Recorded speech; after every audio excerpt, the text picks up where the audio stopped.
আবার একটা নতুন রেসিপি নিয়ে তোমাদের সম্মুখে চলে আসলাম। রেসিপিটা হচ্ছে ডালিয়ার পোলাও। তো ডালিয়ার পোলাও বানানোর জন্য যা যা লাগবে আমি সব এখানে নিয়ে নিয়েছি। বিন কেটে নিয়েছি, গাজর, কাঁচা লঙ্কা চিড়ে নিয়েছি, কাজু, কিশমিশ, এখানে নিয়ে নিই গরম মশলার গুঁড়ো, এখানে গোলমরিচের গুঁড়ো, এখানে চিনি, আর এটা হলো লবণ। আর ফোড়নে লাগবে তেজপাতা, শুকনো লঙ্কা, সেটাও নিয়েছি। তখন চলো দেখে নেওয়া যাক কিভাবে আমি রেসিপিটা বানাই। রেসিপিটা শুরু করা যাক।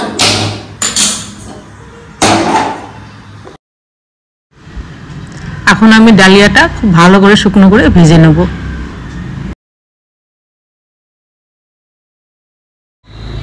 ডালিয়াটা ভাজা হয়ে গেছে, এখন আমি ডালিয়াটাকে নামিয়ে নেব আর জল দিয়ে ভালো করে ধোবো। যত অবধি জলটা ভালো করে পরিষ্কার না হয় সে অবধি আমি ভালো করে ধুয়ে নেব। ভালো করে ধুয়ে নিয়ে এটা ভিজিয়ে রেখে দেবো 10-15 মিনিট। আমি এখন পরিমাণ মতো তেল দিয়ে দিব।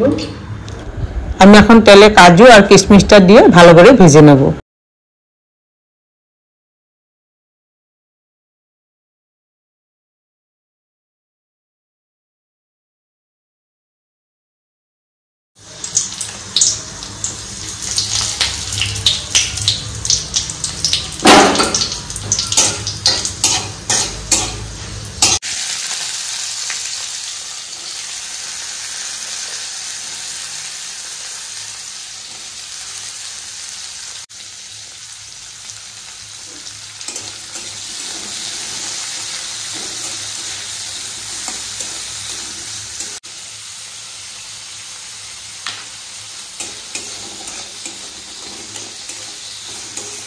এই 15 মিনিট হয়ে গেছে, এখন আমি ডালিয়াটা উঠিয়ে নেব।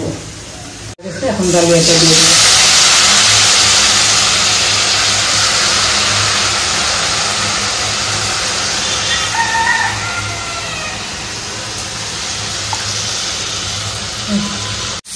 এটা ভালো করে ভাজতে হবে, নেড়ে নেড়ে, যাতে অবধি জল শুকিয়ে না যায়।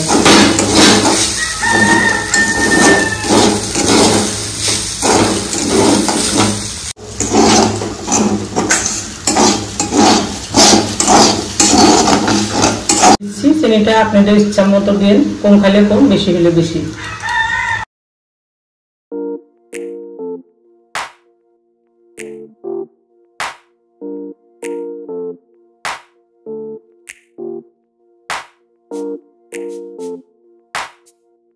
দিয়েছি, তার জন্য এখন একটু কম করে দেবো, লবণ দিয়ে দিলাম।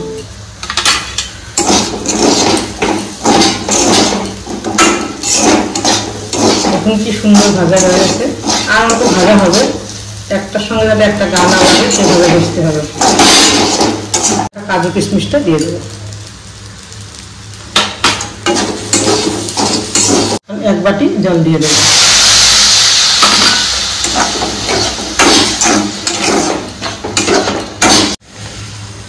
দিয়ে দেবো আর গ্যাসের স্টিমটা কমিয়ে দেবো।